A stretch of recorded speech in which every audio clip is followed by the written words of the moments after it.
Assalamualaikum warahmatullahi wabarakatuh. Selamat pagi dan salam sejahtera.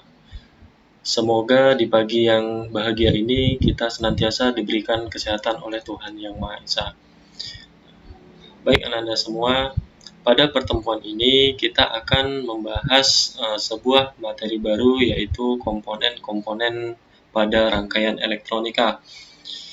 Pada prinsipnya, sebuah rangkaian elektronika terdiri dari tidak hanya satu komponen, melainkan banyak macam komponen. Nah, di mana komponen-komponen ini saling berkaitan supaya rangkaian itu dapat bekerja sebagaimana mestinya.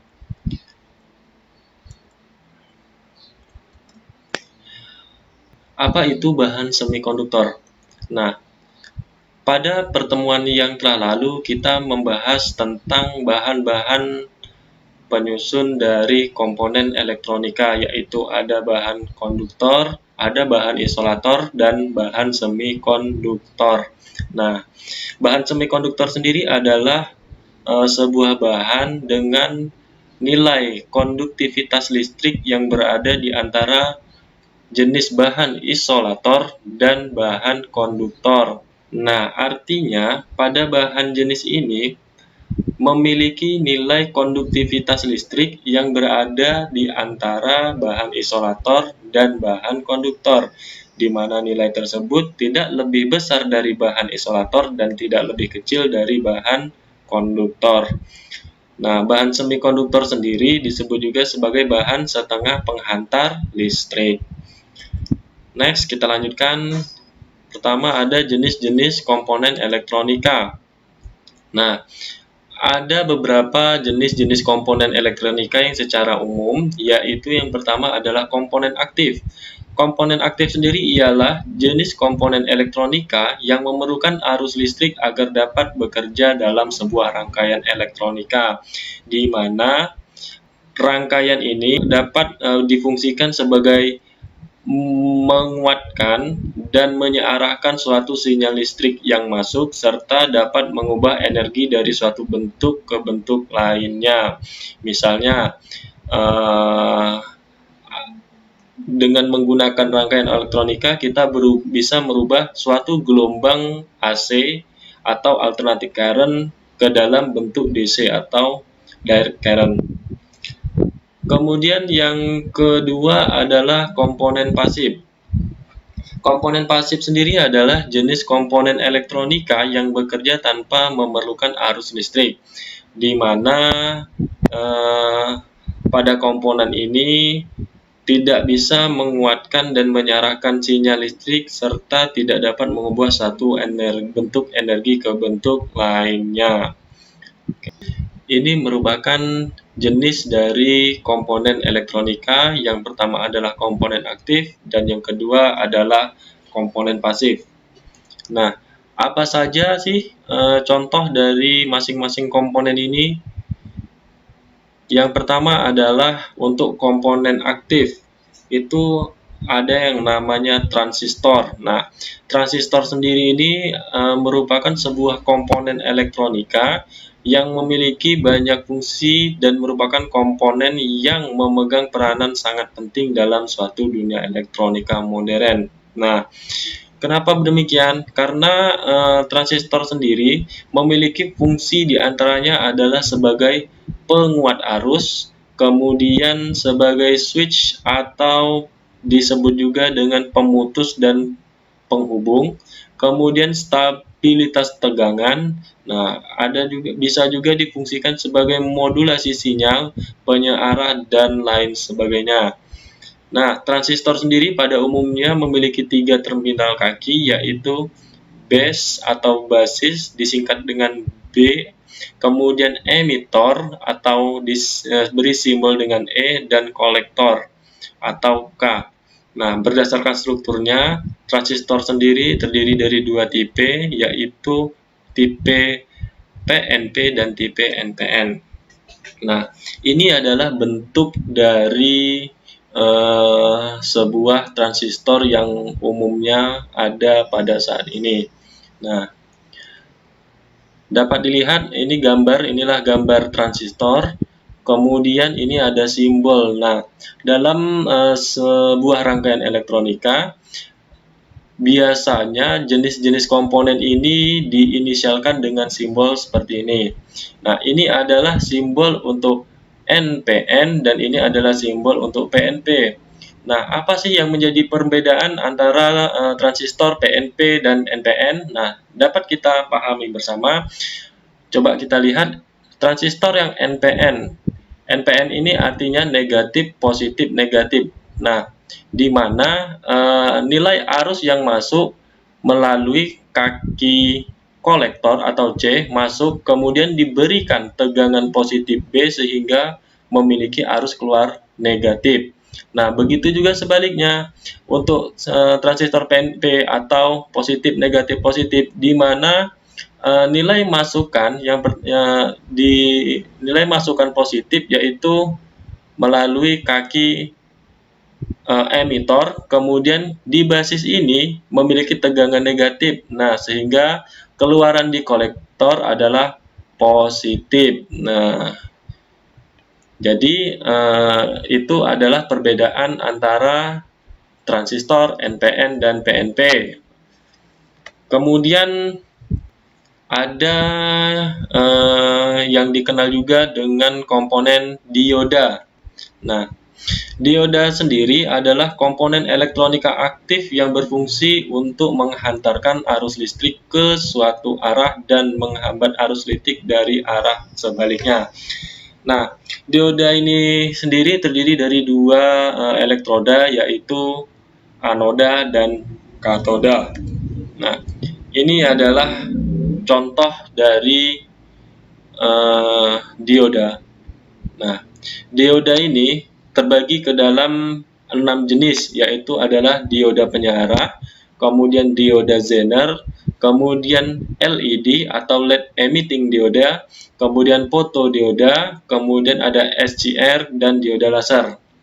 Ini adalah simbol dari masing-masing komponen dioda. Nah, kemudian kita lihat. Nah, berdasarkan fungsi dari dioda, yang pertama adalah dioda biasa atau dioda penyearah. Nah, dioda ini pada umumnya terbuat dari silikon dan berfungsi sebagai penyearah arus bolak-balik AC ke arus DC. Nah, tadi di awal kita juga sedikit menyinggung tentang arus AC atau arus DC. Nah, coba perhatikan gambar berikut. Ini adalah bentuk dari simulasi arus yang ada pada listrik. Nah, arus AC atau alternating current adalah arus bolak-balik. Nah, arus ini umumnya yang ada pada tegangan induk, misalnya pada jaringan listrik di rumah. Itu menggunakan arus AC. Bentuk dari arus AC sendiri adalah seperti gelombang, ada tegangan puncak dan ada tegangan minimum. Nah, sedangkan arus DC itu biasanya disebut juga dengan arus searah, artinya arus ini sifatnya netral. Arus DC ini banyak ditemukan pada sebuah perangkat elektronika, misalnya gadget kalian, kemudian TV, kemudian ada komputer. Nah, itu biasanya menggunakan arus DC. Nah, di mana untuk merubah dari arus AC ke arus DC seperti ini, itu membutuhkan sebuah rangkaian yang mana rangkaian itu terdiri dari dioda penyearah. Nah, itu adalah perbedaan dari arus AC dan arus DC. Yang kedua adalah dioda Zener. Nah, dioda Zener ini memiliki fungsi sebagai pengaman rangkaian setelah tegangan ditentukan oleh dioda Zener yang bersangkutan. Nah, tegangan tersebut sering juga disebut dengan tegangan Zener.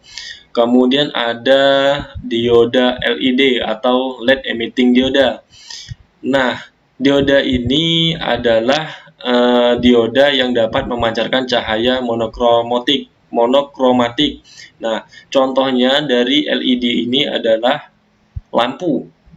Nah, lampu yang ada pada saat ini itu menggunakan dioda dioda, LED emitting dioda namanya. Kemudian yang keempat ada fotodioda, yaitu dioda yang peka dengan cahaya sehingga sering digunakan sebagai sensor. Nah, ini adalah contoh dioda yang ada pada smartphone kalian. Coba kalian perhatikan smartphone kalian. Jika settingan brightness atau cahaya pada latar itu dibuat otomatis, pada saat kalian meletakkan smartphone kalian di tempat yang terang, kemudian cahaya layar akan lebih terang. Setelah kemudian kalian coba letakkan kembali smartphone kalian di tempat atau di area yang gelap, maka layar smartphone kalian akan menjadi lebih redup. Nah, itu adalah salah satu contoh penggunaan dari fotodioda. Nah, kemudian ada dioda Schottky atau SCR. Nah, ini adalah dioda yang berfungsi sebagai pengendali. Nah, dioda ini biasanya banyak digunakan dalam pengendalian sistem kontrol. Kemudian yang keenam ada dioda laser, yaitu dioda yang dapat memancarkan cahaya laser. Nah, dioda laser sendiri sering disingkat dengan LD. Ini biasanya digunakan untuk transmisi fiber optik. Kemudian ada yang ketiga yaitu IC atau Integrated Circuit. Nah, IC adalah komponen elektronika aktif yang terdiri dari gabungan ratusan bahkan jutaan transistor. Nah, resistor dan komponen lainnya yang diintegrasikan menjadi sebuah rangkaian elektronik dalam sebuah kemasan kecil. Nah, bentuk IC sendiri juga bermacam-macam, mulai dari yang berkaki 3 hingga memiliki banyak ratusan kaki. Fungsi IC juga beraneka ragam. Nah, yang pertama ada IC penguat, kemudian IC switching, ada IC pengontrol hingga IC media penyimpanan. Nah, pada umumnya IC adalah komponen elektronika yang dipergunakan sebagai otak dalam sebuah peralatan elektronika. IC sendiri merupakan komponen semikonduktor yang sangat sensitif terhadap electrostatic discharger. Contoh seperti IC apa? Nah, ini adalah contoh IC. Ini contoh IC. Jika kalian tahu bentuk dari memory card smartphone. Nah, itu juga adalah pengaplikasian dari IC. CPU komputer, prosesornya itu juga bentuk pengaplikasian dari IC. Nah, banyak ya contoh dari IC. Oke, sekian video kali ini. Semoga dapat bermanfaat untuk Anda semua. Jangan lupa tetap jaga kesehatan dan patuhi protokol COVID-19. Terima kasih. Assalamualaikum warahmatullahi wabarakatuh.